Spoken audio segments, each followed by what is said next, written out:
Hi, and welcome to week 3 of Healing from Hidden Abuse. This week we're talking about pages 34 to 55. And in this section of the book, she is talking about where abusers abuse.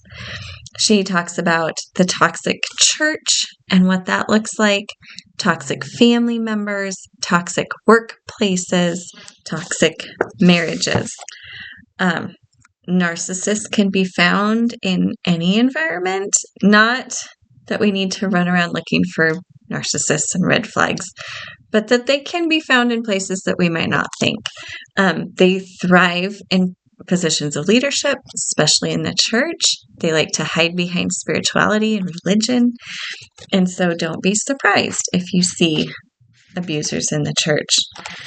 And I think we're in a season of a few years now of God revealing abusers who have been hiding in the church, and he's not going to put up with it.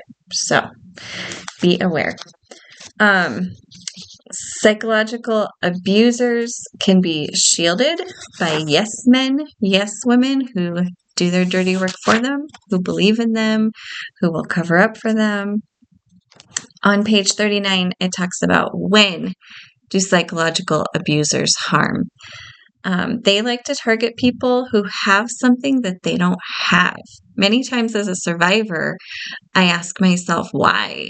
What was wrong with me that he came after me? And it's not that there was something wrong with me. It's that I had qualities and traits that he didn't have, that he wanted to suck out of me and destroy. So narcissists pick targets that boost their ego, make them feel good about themselves. And the narcissist makes you feel really good about yourself. They're Prince Charming. They tell you all the things you always wanted to hear. And then once you're hooked, they start to tear down those exact qualities that attracted them to you in the first place. So they like to go after really kind people, and then they'll ridicule you for being too kind. They'll go after people of faith, and then they'll turn your faith against you and try to quote scriptures and use those to control you. So it's like that. They find something in you that's really great that they don't have, and they try to tear it down. It's almost like a challenge for them. Abusers like people who make them look good or feel good. They attach themselves like a leech to people who give them sustenance. We call it sourcing, that they find a source that makes them feel good about themselves, and they will suck that source dry. And then it talks about how do they abuse. They're great actors. They use people as props. Narcissists have an amazing persona that they like to project, like a mask.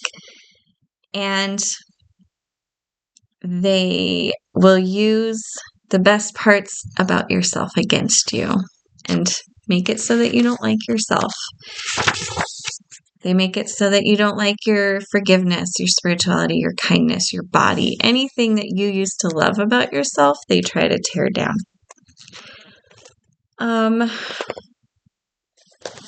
They are great observers. They will study you. They will know exactly what you like and what you don't like and where your weaknesses are, and they'll exploit those things.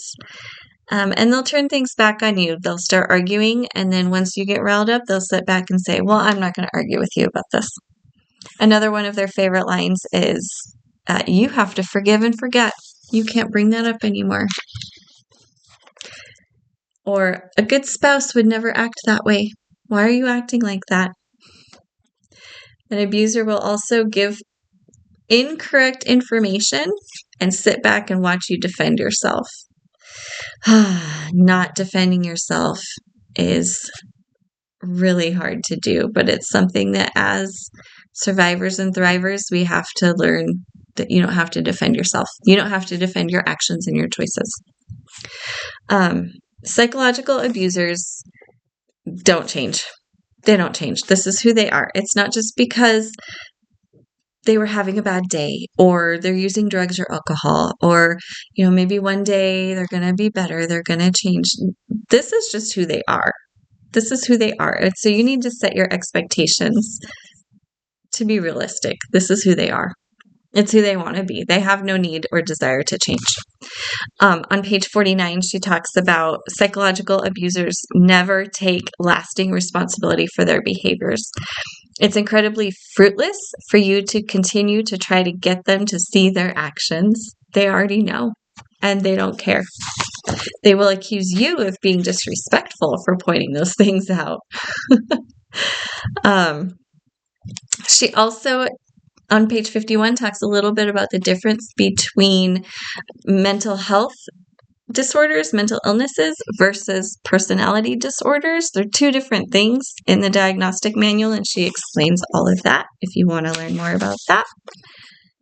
And then I'm trying to think, she kind of wraps up with they don't want to change. They like their lives. The experience that they have manipulating people to get what they want, like they've learned a lot over the years, and they get what they want. They get their needs met, and they don't want to change that. They're perfectly content living life the way they are. And so that is it. For next week, we are reading pages 57 to 62, so just a couple pages for next week.